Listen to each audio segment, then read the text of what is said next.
이 아침에 하나님께서 오늘 우리에게 주신 말씀은 열왕기상 12장 1절에서 15절까지의 말씀을 보도록 하겠습니다.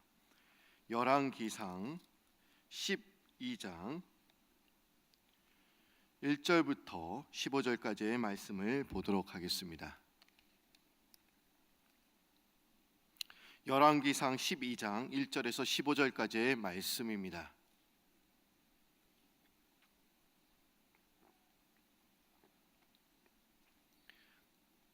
이 아침에 하나님께서 오늘 우리에게 주신 말씀 열왕기상 12장 1절에서 15절까지의 말씀입니다.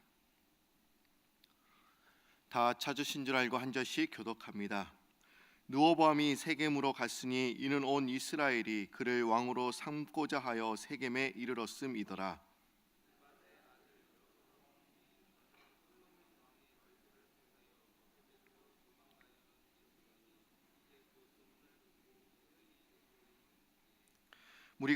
무리가 사람을 보내 그를 불렀더라. 여로보암과 이스라엘의 온 회중이 와서 르호보암에게 말하여 이르되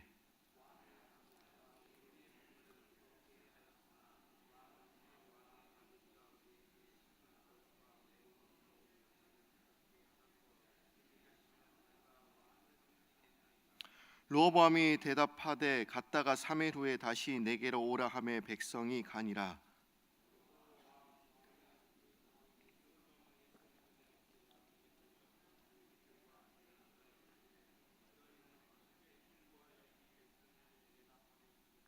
대답하여 이르되 왕이 만일 오는 이 백성이 섬기는 자가 되어 그들을 섬기고 좋은 말로 대답하여 이르시면 그들이 영원히 왕의 종이 되리이다 하나.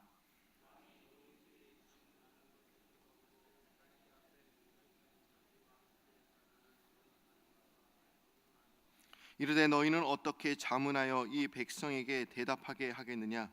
백성이 내게 말하기를 왕의 아버지가 우리에게 매운 멍에를 가볍게 하라 하였느니라.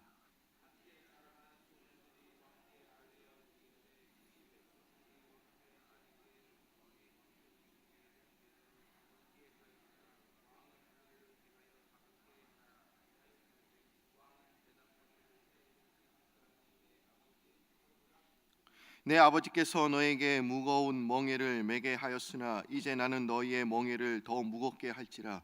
내 아버지는 채찍으로 너희를 징계하였으나 나는 정갈 채찍으로 너희를 징계하리라 하소서.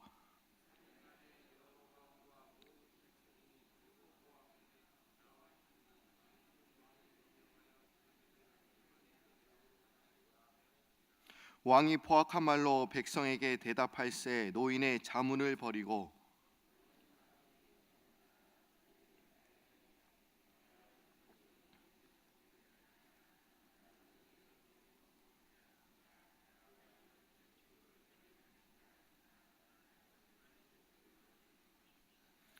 예, 15절 한목 써 있습니다. 왕이 이같이 백성의 말을 듣지 아니하였으니 이 일은 여호와께로 말미암아 난 것이라. 여호와께서 전에 실로 사람 아히야로 느밧의 아들 여로보암에게 하신 말씀을 이루게 하심이더라. 아멘. 오늘 새벽 예배의 시간에 나온 여러분들을 주님의 이름으로 축복하고 환영합니다. 어제는 우리 저녁에 막 비가 내렸어요. 거기다가 새벽에 눈으로 바뀌었습니다. 근데 여러분들 무섭지 않으시죠? 예, 우리가 2주 전에 눈폭풍 우리가 맞지 않았습니까? 근데 그때도 두렵지 않았어요. 오늘 그냥 오후 1시까지 내린다고 합니다. 그래서 아마 그래도 좀 새벽길은 조금 미끄러울 것 같습니다. 그래서 여러분들 눈길 조심하시고 또 오늘 말씀을 통해서 우리가 은혜 받기를 원합니다. 저는 오늘 열왕기상 12장 1절과 5절 말씀의 내용을 가지고 하나님의 섭리와 계획이라는 제목으로 여러분들과 말씀을 나누고자 합니다. 1945년 4월 10일 제2차 세계대전이 이제 막바지로 이제 치닫던 무렵에 미국인들은 믿기 어려운 뉴스로 이제 충격을 받게 되었습니다. 혹시 여러분들 어떤 뉴스인지 아십니까? 미국의 제32대 대통령 루즈벨트가 갑작스럽게 사망했다는 그런 소식이었습니다. 하지만 그 어떤 사람보다 이 보도로 인해서 당황하고 충격을 받은 한 사람이 있었습니다. 과연 그 사람이 누구였을까요? 그것은 루즈벨트의 뒤를 이어서 이제 제33대 대통령으로 취임해야 했던 부통령 트루먼이었습니다. 이 미주리주 출신이었던 이 트루먼은 이제 하루아침에 이 대단한 거인 이 루즈벨트 이 공백을 메워야 한다는 사실에 이제 부담감이 이제 밀려왔던 것입니다. 당시 루즈벨트는 미국에서는 거의 신화적인 존재였습니다. 그 미국의 역사상 12년간 또한 3회 연속 대통령에 오른 그런 사람이기도 했습니다. 그리고 미국이 1929년에 경제 대공황으로 해서 많은 어려움을 겪었을 때 이 루즈벨트 대통령은 뉴딜 정책을 통해서 또 많은 실업자를 구제했고 또 나라 경제를 또 회복시킨 영웅이기도 했습니다.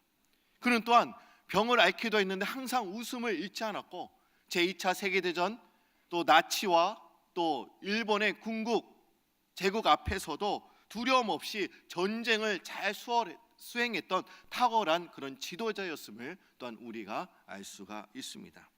아마 이런 인물의 뒤를 이어서 대통령이 된다고 한다는 것은 아마 그 압박감이 분명 있었을 것입니다. 그러자 이 트루먼은 한 기자 인터뷰에서 이렇게 이야기를 합니다. 하늘의 달과 별들과 모든 행성들이 나에게 떨어지는 것 같았습니다. 여러분, 만약 일생에 한 번이라도 기도한다면 지금 나를 위해서 기도해 주십시오. 그러니까 일생에 한 번 기도하는 사람에게도 무엇을 요청하고 있습니까? 자기 자신을 위해서 기도해 달라, 이렇게 요청을 하고 있습니다. 아마 탁월한 지도자를 이어서 그 일을 잘해야 또한 본전이라는 그런 말을 우리가 많이 하게 됩니다. 분명 이 후임자 입장에서는 아마 탁월한 이 전임자는 부담스러운 그런 존재였을 것입니다. 오늘 본문은 바로 이러한 형편에 빠진 한 사람의 지도자의 이야기가 나오고 있습니다. 그는 솔로몬의 뒤를 이어서 또 하나님의 나라 이스라엘을 인도해야 했던 지도자 르호보암이었습니다. 오늘 본문 말씀의 내용은 이제 솔로몬이 죽고 그의 아들 르호보암이 이제 즉위하게 됩니다. 그리고 유다 지파에 비해서 상대적으로 이제 더 많은 억압을 받았던 이 북부 지역에 10지파가 있었습니다. 그리고 이 10지파의 백성들은 르호보암을 이제 왕으로 인정하기에 앞서서 그에게 솔로몬 시대의 강제 노역 그리고 세금을 좀 줄여달라 지금 이렇게 요청을 하고 있습니다. 그래서 이 르호보암은 이 문제에 대해서 먼저 나라의 원로들에게 이제 자문을 구하게 됩니다. 원로들의 의견은 무엇이었습니까? 그들이 요구하는 바를 다 들어주세요. 왕은 그들을 지금 섬겨야 합니다. 아마 원로들은 솔로몬의 그 강압 정책이 지니고 있었던 그런 폐해를 아마 잘 알고 있었던 것 같습니다. 그러면서 이렇게 자문을 했던 것이죠. 그런데 르호보암은 이 원로들의 의견을 따르지 아니하고 또 자기들과 어렸을 때부터 함께 자라던 그런 대신들에게 또한 의견을 구하게 됩니다. 그런데 이 소장파 대신들의 의견은 원로들의 의견과는 너무나 현저히 달랐습니다. 그들은 과거 솔로몬 시대보다 더 강압적인 정책을 실시해라, 이렇게 또한 요구를 하고 있습니다. 아마 이 소장파 대신들은 르호보암에게 북부 10지파 사람들에게 이렇게 이야기하라고 또한 조언을 해줍니다. 오늘 본문 말씀 보면 이렇게 나오고 있죠. 한번 보실까요? 어떻게 조언해라. 여러분 10절과 11절 말씀 한번 보도록 하겠습니다. 함께 자라난 소년들이 왕께 아뢰어 이르되 이 백성들이 왕께 아뢰기를 왕의 부친이 우리의 멍에를 무겁게 하였으나 왕은 우리를 위하여 가볍게 하라 하였은즉 왕은 대답하기를 내 새끼 손가락이 내 아버지의 허리보다 굵으니 내 아버지께서 너에게 무거운 멍에를 매게 하였으나 이제 나는 너희의 멍에를 더 무겁게 할지라. 내 아버지는 채찍으로 너희를 징계하였으나 나는 정갈 채찍으로 너희를 징계하리라 하소서. 지금 무엇입니까? 솔로몬은 어떻게 했어요? 채찍으로 너희를 징계하였으나 나는 정갈 채찍으로 너희를 징계하겠다. 그리고 내 새끼 손가락이 내 아버지의 허리보다 굵다, 이렇게 이야기하고 있습니다. 과연 이 말의 의미가 과연 무엇입니까? 내 새끼 손가락이 아버지 그 허리보다 어때요? 더 굵다라는 거죠. 여러분, 말이 됩니까? 새끼 손가락이 어떻습니까? 가장 연약한 부분입니다. 아마 이런 이야기가 있지 않습니까? 다섯 개 손가락이 자기 자랑을 하죠. 첫째 손가락이 자기가 잘났다고 합니다. 왜 잘났습니까? 뭐가 최고야라고 할 때는 뭐요? 엄지를 가리키니까 내가 최고지. 그러자 질세라 둘째 손가락도 이야기를 합니다. 이 둘째 손가락, 이게 최고야. 뭔가를 가리킬 때는 이거를 가리키잖아. 그러니까 내가 최고지. 그러자 셋째 손가락이 또 뭐라고 얘기합니까? 크기를 봐라. 내가 제일 길잖아. 여러분, 이거는 조심해야 돼요. 가운데 손은 들면 안 되죠. 그러자 넷째 손가락도 어때요? 뭡니까? 화가 나는 거죠. 약혼이나 결혼 같은 귀중한 약속을 할 때 여기에 반지를 끼잖아. 그만큼 내가 중요한 거야. 솔직히 다섯 번째 손가락은 뭐예요? 자랑할 것이 없죠. 뭐라고 얘기했을까요? 아마 여러분 들어보실 거예요. 나 없으면 다 병신이야.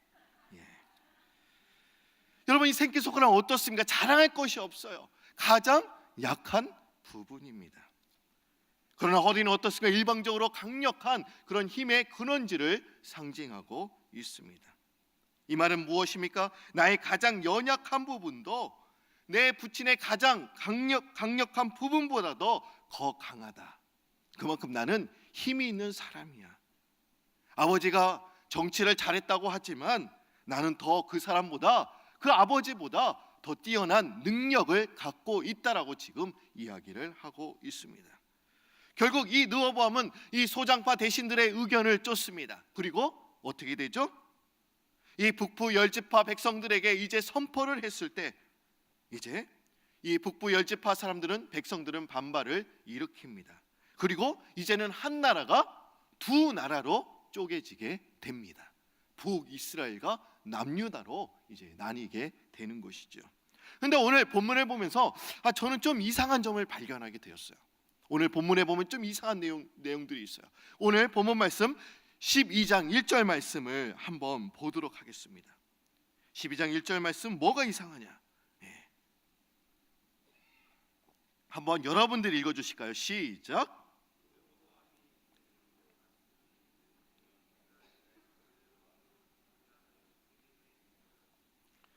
여러분, 지금 르호보암이 세겜으로 갔다고 했습니다. 근데 세겜으로 간 이유가 무엇입니까? 북부 열지파가 그를 왕으로 섬기기 위해서 이제 갔다라는 그런 것이죠. 근데 우리의 상식으로는 이것은 납득할 수 없는 일입니다. 왜 그렇습니까? 고대 왕정사에서는 이제 왕이 다음 후계자를 딱 지명하면 어떻게 되는 거예요? 자동적으로 그냥 왕위에 오르는 것이죠. 그래서 솔로몬은 어떻습니까? 그 아버지도 다윗의 지명에 따라서 왕에 올랐습니다. 그리고 백성들은 그 통치에 또한 순종했습니다. 그런데 솔로몬을 이은 이 르호보암에 와서는 지금 어떻게 된 것입니까? 백성들이 그를 왕으로 모시고자 삼고자 이제 어때요? 모인 것입니다. 그것도 예루살렘에서 모인 것이 아니라 세겜에서 모였다라고 지금 성경에서 이야기를 하고 있습니다. 그것은 일종의 반역에 준하는 그런 행동이라고 우리는 볼 수 있습니다. 아마 르호보암은 이러한 북부 열지파에 대해서 심히 불쾌했을 것입니다. 그럼에도 불구하고 그는 북부 열지파가 있는 그 세겜으로 향하게 됩니다. 그것은 나라의 내분을 방지하기 위해서 우리가 갔다는 것을 알 수가 있습니다. 그런데 우리가 생각해야 될 것은 이런 것 같아요. 왜 이러한 일이 솔로몬이 죽고 르호보암에 와서 왜 이 일이 이루어졌는가? 왜 이런 왕위를 계승할 때 이런 문제가 발생했냐? 우리가 한번 생각해 볼 필요가 있습니다. 우리는 이것을 그냥 우연한 일이라고 생각할 수도 있을 것 같습니다. 그러나 하나님이 주관하시는 이 세상 그 역사에서 어떻습니까? 우연히 발생하는 일은 하나도 없습니다. 예수님은 참새 한 마리가 떨어지는 것도 하나님의 허락 없이는 이루어지지 않는다라고 말씀하고 계십니다. 그러니까 이런 일도 뭐예요? 하나님의 섭리에서 이루어졌다라는 것을 알 수가 있어요. 제가 왜 오늘 하나님의 섭리에 대해서 계속 얘기할 거냐면 이것이 중심 주제입니다.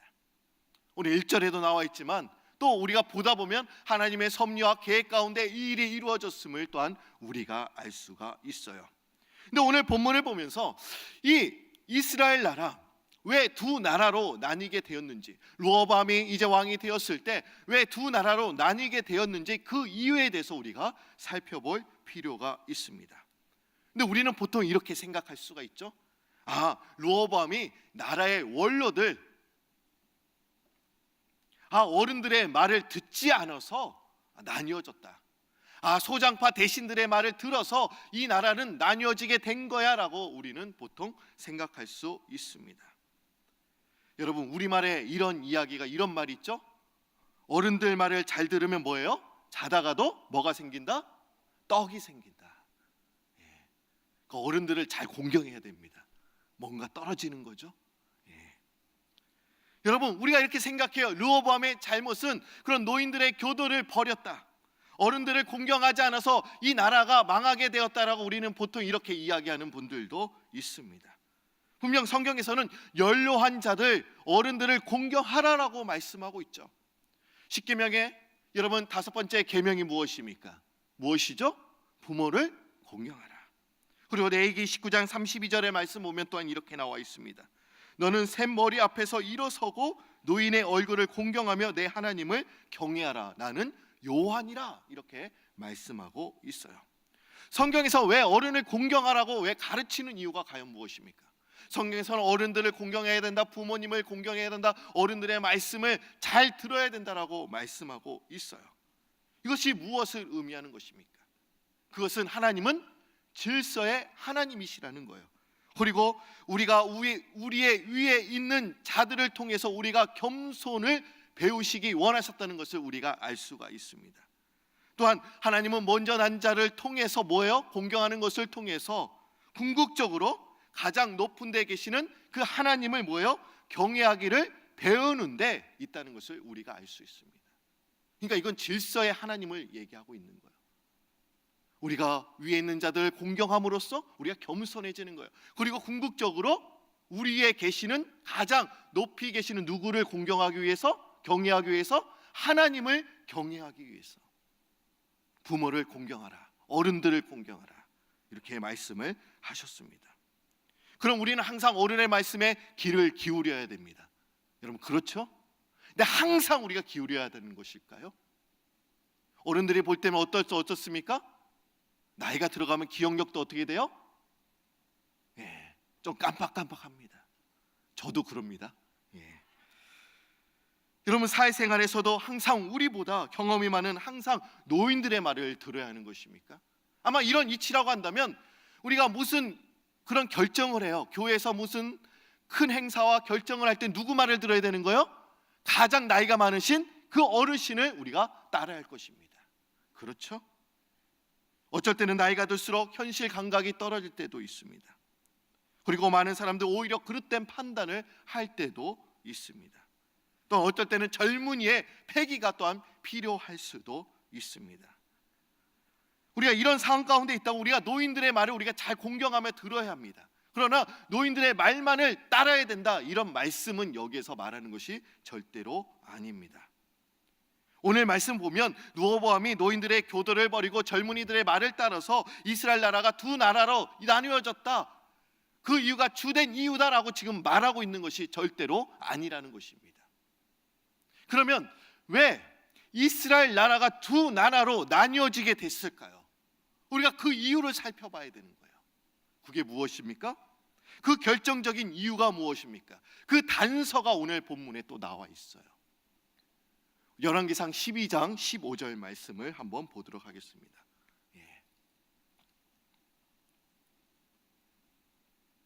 저는 항상 새벽 기도할 때 뭐 읽어주십시오 하니까 여러분도 막 귀찮으신 분도 있을 거예요. 그 목사는 자꾸 항상 읽게 시키냐. 그래도 우리가 그래도 성경을 자주 읽어봐야 우리가 이 내용을 좀 이해하는 것이 필요합니다. 그리고 성경 말씀을 가지고 또한 여러분들이 이 말씀을 가지고 또 기도하는 것이 필요한 거예요. 그러면 열왕기상 12장 15절 말씀 한번 여러분들이 읽어주시기 바랍니다. 시작.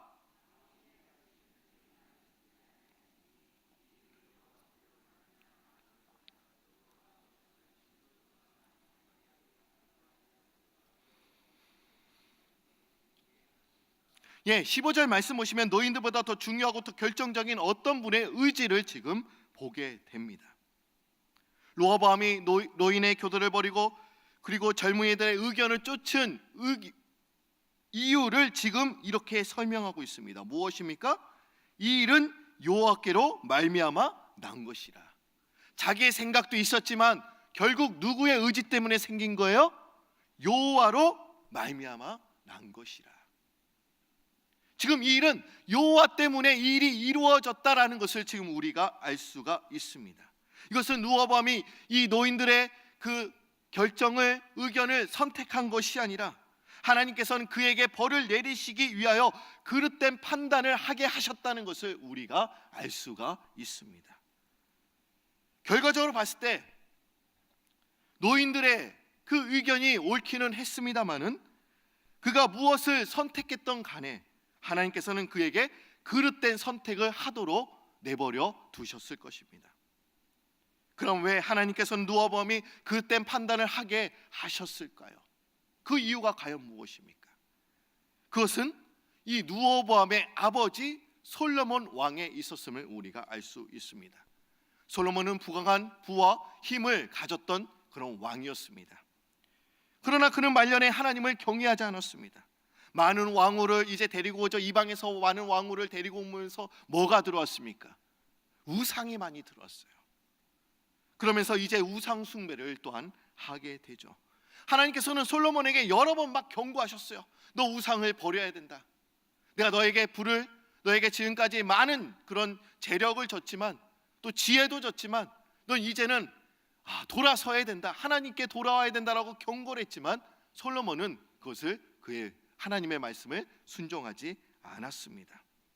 그러자 하나님께서는 이 솔로몬에게 또한 이렇게 이야기를 하죠. 오늘 읽지는 않았지만 열왕기상 11장 11절에서 13절 말씀을 한번 보도록 하겠습니다.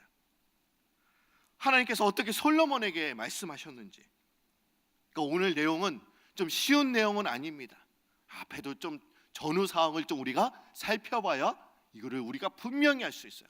우리가 성경을 해석할 때요, 저는 여러분들이 올바르게 해석하는 것이 필요합니다. 그냥 문자적으로 보니까 노인들의 말을 따라야 되는데 따르지 않아서 이런 문제가 생겼구나, 이게 아니라는 거예요. 더 깊은 내용 우리가 찾아볼 필요가 있습니다. 열왕기상 11장 11절에서 13절 말씀 우리 찾아보도록 하겠습니다. 제가 11절을 여러분들이 12절과 13절을 읽어주십시오. 여호와께서 솔로몬에게 말씀하시되 내게 이러한 일이 있었고 또 내가 내 언약과 내가 내게 명령한 법도를 지키지 아니하였으니 내가 반드시 이 나라를 내게서 빼앗아 내 신하에게 주리라.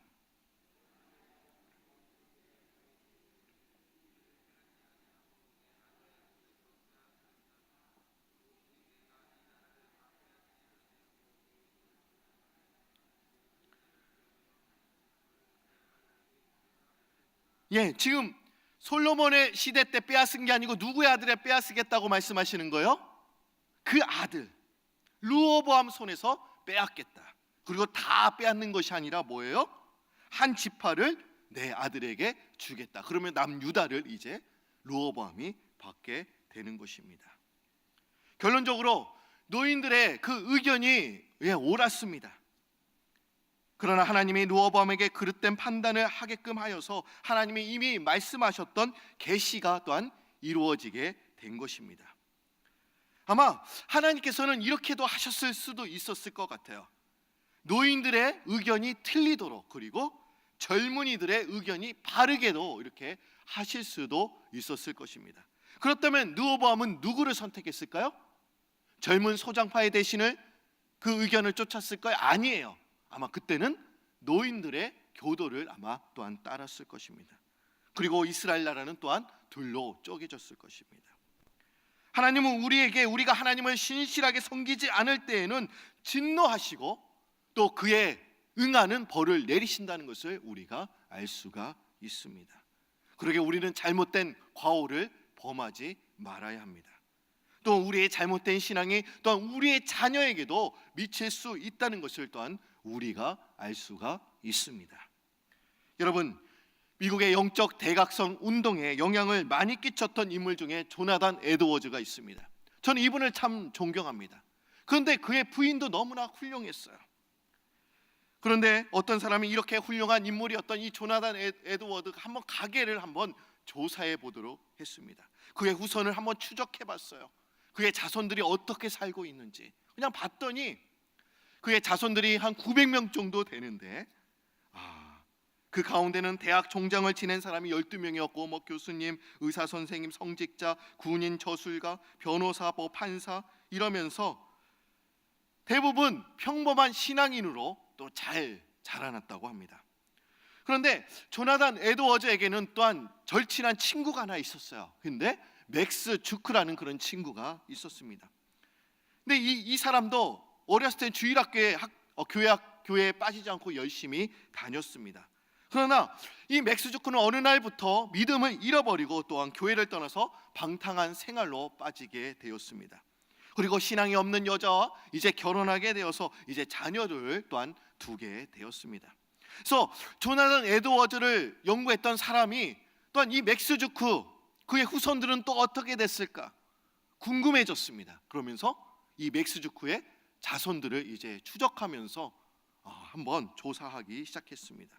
보니까 이 맥스 주크의 후손도 한 1200, 1300 정도 되는데 그 가운데 유아 사망은 300명이었고 또 거지는 310명, 불구자는 440명, 매춘부, 도둑, 살인자 그리고 별 볼일 없이 산 사람이 한 53명 정도라는 그런 조사 결과가 나왔습니다. 여러분, 이 두 가계의 대조는 과연 무엇을 또한 우리에게 지금 말하고 있는 것입니까?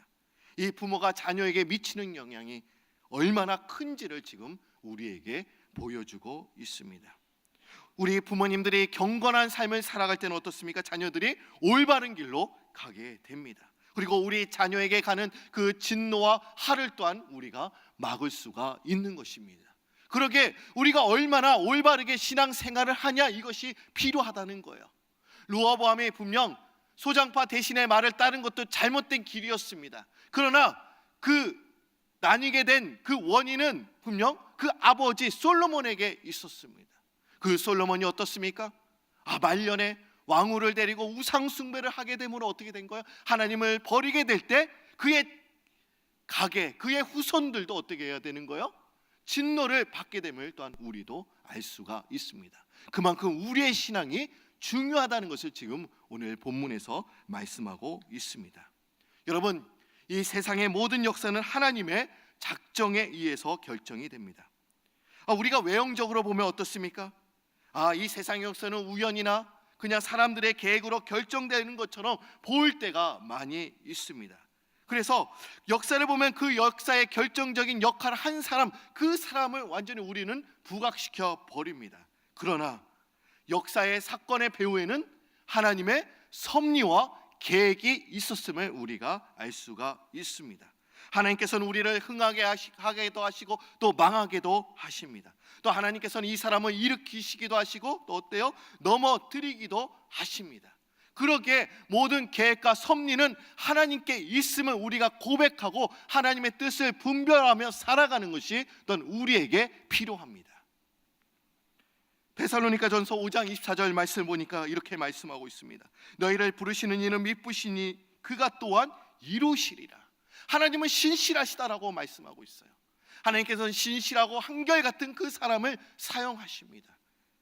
그러게 우리의 자신만의 고집과 사욕 계획만을 앞세우지 말고 하나님을 분별하면서 지혜롭게 사시는 여러분들이 되시기를 바랍니다.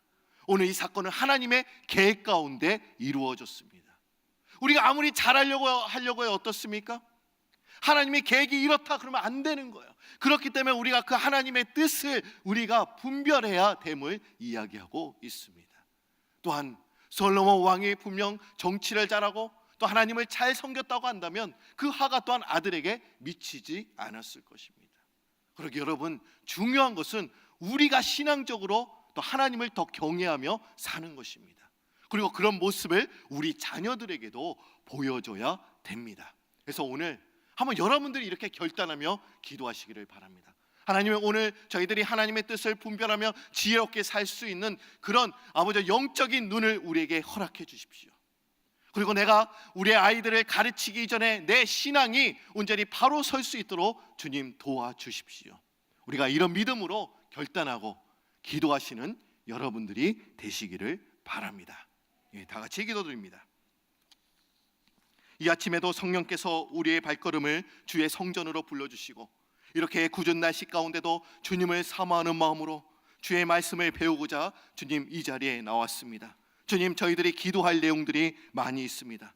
오늘 말씀을 통해서 진정으로 우리의 신앙이 얼마나 필요하고 우리가 믿음 가운데 살아갈 때 또 우리 자녀들이 그 모습을 보고 자라게 됨을 우리가 깨닫게 됩니다. 그리고 모든 일들이 하나님의 뜻과 섭리와 계획 가운데 이루어짐을 또한 우리가 알게 되었습니다. 그러게 우리가 제일 중요한 것은 우리가 기도를 통해서 하나님의 뜻을 분별하며 살아갈 수 있는 지혜로운 자들이 될 수 있도록 주님 인도하여 주시고 이 마지막 때에 하나님의 뜻을 우리가 발견할 수 있는 우리 성도님들 다 될 수 있도록 주여 인도하여 주옵소서. 주님, 우리 프라미스 교회를 주님께서 더욱더 사랑하여 주셔서 이 교회가 더욱 성령 충만한 교회가 되게 하여 주시고 진정으로 십자가의 복음의 말씀이 매일매일 선포되는 교회가 되게 하여 주시고 기도하는 영혼들이 매일매일 모일 수 있는 그런 아름다운 교회가 될 수 있도록 주여 인도하여 주옵소서. 진정으로 올해 주신 우리의 사명, 선교와 전도의 사명을 잘 감당하며 나아갈 수 있도록 주님 인도하여 주시고 우리 담임 목사님 지금 한국과 이제 태국과 스페인에 또 아버지 긴 여정 가운데 계시는데 하나님 언제나 말씀을 전하실 때마다 능력 있는 말씀이 선포되실 수 있도록 주님 인도하여 주시고 건강으로 지켜주시고 또 아버지 긴 여행을 또한 무사히 마치고 또 뉴욕에 돌아오실 수 있도록 주님께서 보호하여 주옵소서. 하나님 지금 이 시간에도 병상에 누워 아파하며 고통받는 분들이 있습니다. 하나님 지금 직접 찾아가셔서 안수하여 주실 때 아버지 그 병이 깨끗하게 온전히 치유받을 수 있도록 주님 인도하여 주시고 진정으로 믿음으로 우리가 기도하며 온전히 나아갈 수 있는 저희들 되게 하여 주옵소서. 또 이 시간에 주님 앞에 아름답게 아버지 물질을 드린 손길들이 있사오니 이 예물을 기뻐 받아 주시고 이 예물이 진정으로 하나님의 나라를 위해서 온전히 사용될 수 있도록 주여 도와주옵소서. 저희들은 온전히 겸손하게 무릎 꿇고 온전히 하나님께 온전히 기도할 것입니다. 하나님 우리의 기도를 들어주시고 하루속히 응답하여 주시고 진정으로 우리가 기도를 통해서 하나님의 뜻을 분별하는 저희들이 다 될 수 있도록 주여 역사하여 주옵소서. 감사드리며 예수님의 이름으로 기도드립니다.